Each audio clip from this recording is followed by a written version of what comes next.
Hi, I'm Charles Abel. I'm a freelance journalist working in the farming sector, and I'm joined today by three experts in the field of blackgrass and brome control, which we're going to be looking at. Sean Sparling, an independent agronomist from Lincolnshire, Dr. Gordon Anderson-Taylor from Bayer Crop Science, Development Manager, and Dr. Sarah Cook from ADAS Boxworth, specialist in blackgrass in particular. Now we're going to be looking at blackgrass and dormancy and issues around getting the timing of control right. And I just wonder, what's the role of blackgrass dormancy? Because we hear about this. Is it really a significant factor, Sarah? I think it can help.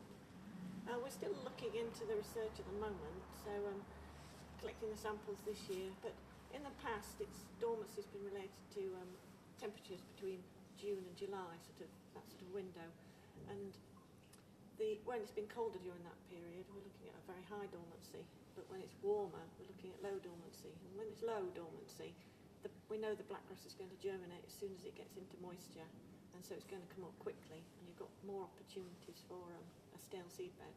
We've not seen spring germination in blackgrass. You'll get one or two seeds come up, but you do not get that spring flush in a normal autumn drilled crop, because usually the seedbed's flat as a pancake, really hard, and you're not getting any emergence coming. It's when you move the soil for a spring crop, you do get spring emergence then, but you don't get a lot of spring emergence.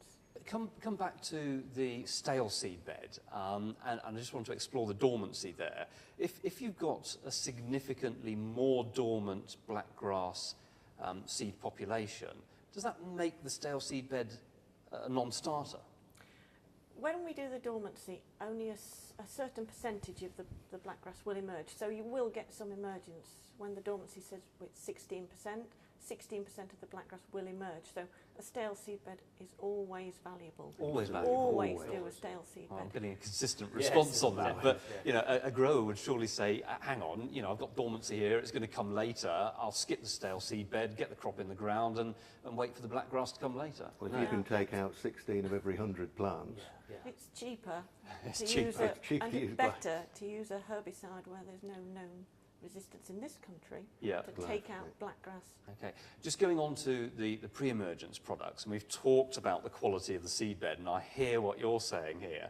You know, I mean, we all know that we should get it as fine as possible in terms of grassweed control.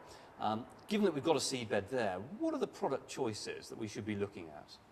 Well, there are four, as far as I'm concerned, there are four in the marketplace if you want to use Atlantis. And I use that because, to me, if you're growing wheat on blackgrass land, you have no choice. You have to run with the Atlantis side of things. So that rules out Lexus as a pre-em for me. So I'm left with the Avidex, the Triolate route. I'm left with the Crystal route, pendimethalin flufenicet. I'm left with the Liberator route, the DFF flufenicet route. And I'm left with the Defy prosulfocarb. And at the moment, we'll talk about it a little bit more, but I have one or two worries about the loading of pendimethalin that's going in at the moment, where I'm using Crystal pre-emergent, and then I'm following it because we no longer have trifluralin, of course. So where my residual partner with Atlantis in the autumn is going to be Stomp or a form of pendimethalin, I'm just a little bit concerned about how much pendimethalin we're putting onto site. Is that right to be concerned about that? I think so. I think, you know, naturally, the more you use an active ingredient, the higher the risk of resistance development. And unfortunately for pendimethalin, obviously, it's been widely used in a wide range of crops for a large number of years. So actually, I think you're probably right to be concerned, because we are reaching a stage where probably these factors are. Do you feel the same, Sarah? Pendimethalin is going to be more widely used because the number of blackgrass herbicides are falling, and as they take out the isoproteron and they disappear from water and trifluralin, then pendimethalin appears. Right, and so there's a concern there about just the stewardship of the product. If we're using too much pendimethalin, you know, there's a water quality issue as well. It's an inevitability, I think, isn't it? It's inevitable. I mean, to me, Liberator, I know this is a Bayer thing, but Liberator with the DFF, I think, is underrated on grassweed. I'm seeing a lot of more efficacy on grassweed when I use DFF than when I don't. I like the spectrum of DFF and what it brings to the party, and I like the fact that I've got the freedom to use pendimethalin.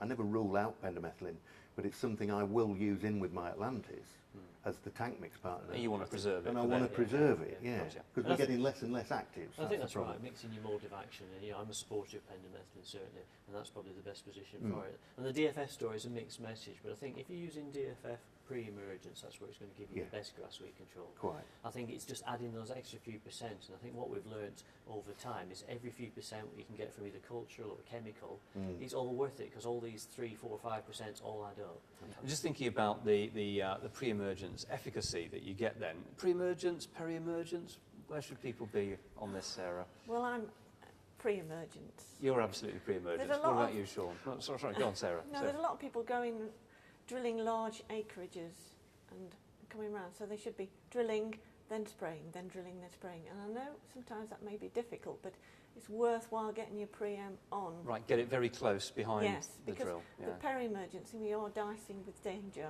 Right, A little bit, maybe. right. What are the risks Risking there? it, What's the risking real? it going on when the blackgrass is too big.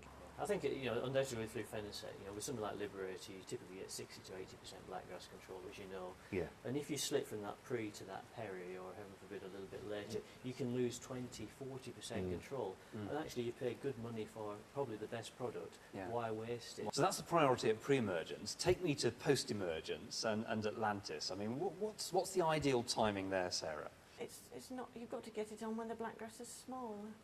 I think that's the key, isn't it? Small blackgrass. They used to say 2 to 3 leaves, and I'm beginning to wonder whether it should be 1 to 2 leaves. Yeah. But, and there is a but, because in the field things rarely work as well as they do in a book and in the office.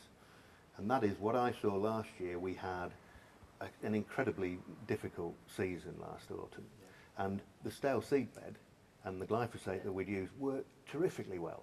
And then those people that got the pre-ems on, they worked terrifically well. So now we're all of a sudden into the middle of November, watching the weather start to turn, and we're looking at 1-leaf blackgrass, and not a lot of it. So when you're walking around with a grower, and as an agronomist, I'm thinking, well, hang on a minute, we've put glyphosate on, we've put a pre-em on, we want the pre-em to work, and with nothing like the levels of blackgrass we're expecting.